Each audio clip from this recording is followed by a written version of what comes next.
Before you get started, you will want to get yourself a pair of waders. You'll also need bumpers. Generally, I like to use a zip tie and some type of rope. My rope is kind of weighted to allow the bumper to be somewhat stationary and, of course, easy to retrieve if it gets too far out and the puppy cannot or does not retrieve it. Notice the zip tie on the bumper. I've actually put it in one of its holes to make a loop to attach the rope with. Also, I have two sets of waders, one for summer, one for winter. Unfortunately, when we decided to start a YouTube channel, this puppy was already trained to swim.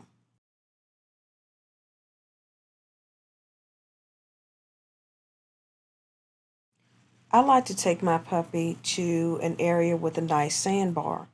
It allows the puppy to wade in as well as allows you to comfortably walk into the lake or the waters as well without the sudden depth.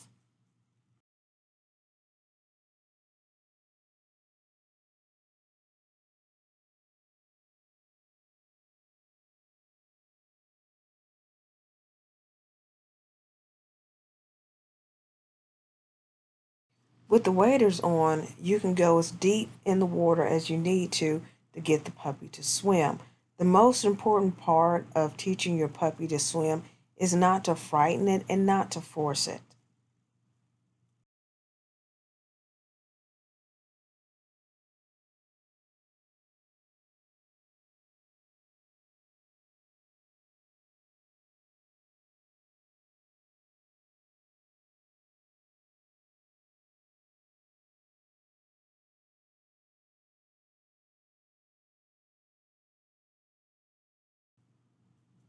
Before you get started, your puppy should love to retrieve. So when you tease the puppy with the bumper and you toss it out, he has the desire to go and get it.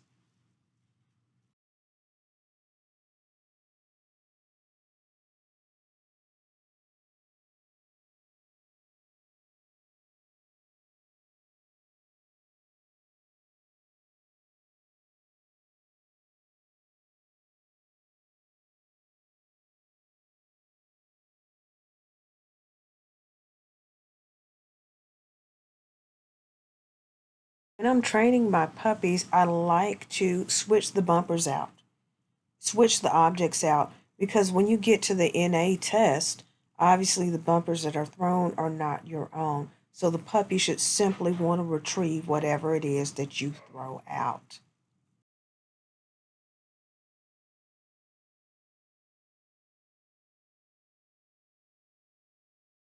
Because my throws were coming up a little bit short, I went further and further into the water to give the puppy the opportunity to swim. Because currently, as you see him, he is actually, now he's swimming, he has actually been just jumping and running through the sandbar.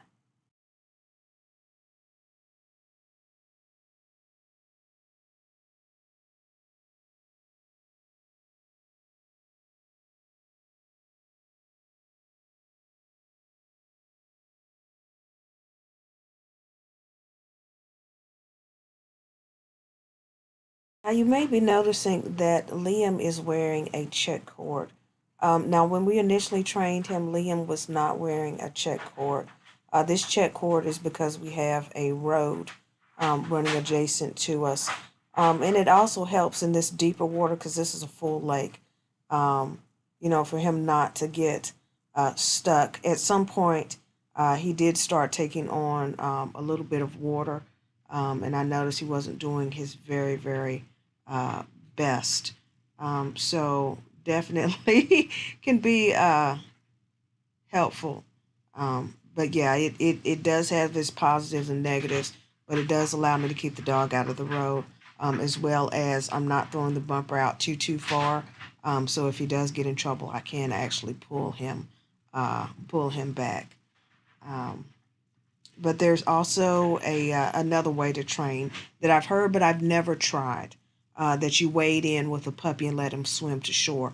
I've never used that particular method. I've always just kind of waded in with the puppy, teased him, played with him, um, and just like in a sandbar, put some water on him and stuff. And I wouldn't be too concerned about a puddle pointer not swimming right away. Um, Sometimes they grow into their water love. My first poodle pointer, she didn't swim until she was like 11 months. She just wasn't, she didn't like it. So be patient with your puppy.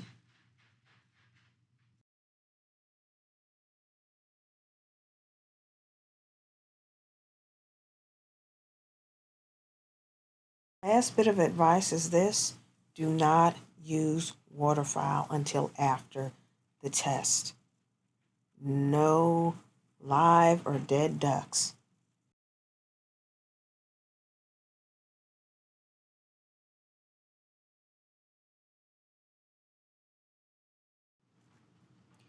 Ensure your check cord is loose and long but manageable.